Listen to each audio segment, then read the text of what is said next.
पंढरपूर पंचायत समितीच्या सदस्यासाठी आरक्षणाची आज सोडत काढण्यात आली।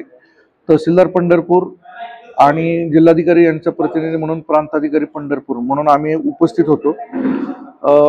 पंढरपूर पंचायत समितीमध्ये एकूण 16 जागा राखीव आहेत। त्यापैकी लोकसंख्येच्या प्रमाणात आपल्याला अनुसूचित जातीसाठी एकूण 3 जागा आरक्षित होतात। या 3 जागांपैकी निम्म्या जागा पूर्णांकात महिलांसाठी आरक्षित होतात। त्या जागा 2 आहेत। अनुसूचित जमातीसाठी लोकसंख्येच्या प्रमाणात जागा देय होत नाही। नागरिकांच्या मागास प्रवर्गासाठी एकूण 16 जागांपैकी 27% जागा म्हणजे एकूण 4 जागा आरक्षित होतात।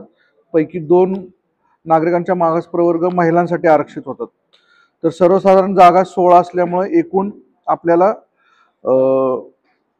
8 जागा ह्या महिलांसाठी आरक्षित ठेवाव्या लागतात आणि त्यापैकी सर्वसाधारण जागांपैकी 4 जागा ह्या महिलांसाठी आरक्षित होतात।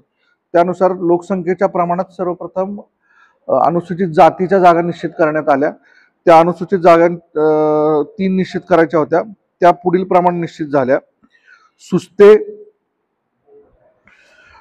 खर्डी आणि पळशी। त्यानंतर आपण या प्रभागांच्या चिठ्ठ्या वगळून उरलेल्या चिठ्ठ्यांमधून आपण नागरिकांच्या मागास प्रवर्गासाठी चिठ्ठ्यांद्वारे जागांची निश्चिती केली। त्यानंतर या जागा निश्चित झाल्यानंतर आपण महिला आरक्षणाच्या सोडतीद्वारे जागा निश्चित केल्या। तर मी सर्वसाधारण सर्व 16 गणातलं हे जे आरक्षण निश्चित झालंय ते वाचून दाखवतो। निर्वाचक गण क्रमांक व नाव पुढील प्रमाणे आहे।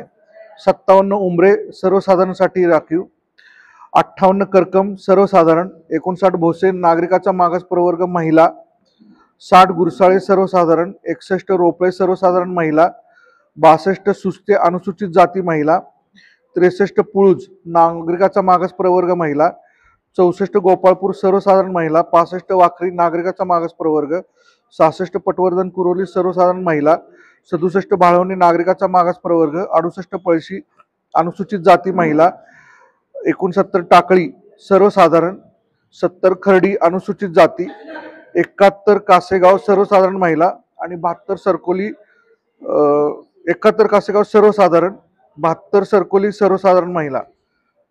याप्रमाणे 16 निर्वाचक गणामध्ये आरक्षण निश्चित झालंय। 5 गण हे अनारक्षित राहतात। या पद्धतीने सोडतीचं कामकाज पूर्ण झालंय। उद्या मान्य जिल्हाधिकारी या आरक्षणाची सोडतीचं प्रसिद्धी देतील। त्यानंतर साधारणपणे हरकतीचा कालावधी 17 ऑक्टोबर पर्यंत जिल्हाधिकारी महोदयांच्याकडे हरकत घ्यायची आहे। त्यानंतर माननीय विभागीय आयुक्त त्या हरकतींचा विचार करून त्या आरक्षण अंतिम करतील।